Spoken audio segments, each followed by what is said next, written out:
तो आज टॉपिक है एजुकेशन। तो एजुकेशन है वो वर्ड संस्कृत से लिया गया है जिसका मतलब है शिक्षा, और शिक्षा का मतलब है टीचिंग या फिर लर्निंग। तो शिक्षा क्या है? It is a direct from Sanskrit word साश which means to discipline, to control, to instruction. विद्या क्या है? It is a direct from Ved which means to know. तो सिंपल विद्या हो या फिर शिक्षा हो, दोनों का मतलब है कुछ चीज़ हमें डिसिप्लिन के साथ में ग्रहण करना या जानने की कोशिश करना। एजुकेशन 3 वर्ड से मिलकर बना है, एजुकेटम, एजुकेयर और एजुकोर, ठीक है ना। उसके बाद the act of teaching knowledge to other and act of receiving knowledge to someone else, ये डिफाइन है। द प्रोसेस ऑफ टीचिंग और लर्निंग, ये टाइप्स ऑफ एजुकेशन क्या है? तो फॉर्मल एजुकेशन होती है, इनफॉर्मल एजुकेशन होती है, नॉन इनफॉर्मल एजुकेशन होती है। फॉर्मल में क्या है? It is a provide by school, जो फॉर्मल एजुकेशन कॉलेज से मिलती है, स्कूल से मिलती है, यूनिवर्सिटी से मिलती है।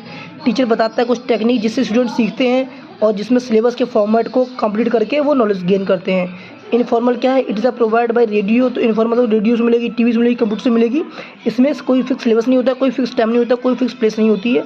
इनफॉर्मल है। नॉन फॉर्मल में ये हमें बड़े लोग देते हैं, सोसाइटी होगी, पेरेंट्स होगी, जो हमें बताते हैं किस तरीके समझ में रहना है, क्या अच्छे हैं, क्या बुराई है, क्या मोरलिटी है।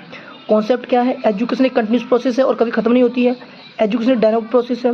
It helpful all development, education for ideal culture citizenship, it develop the internal power of child. तो ये कॉन्सेप्ट था।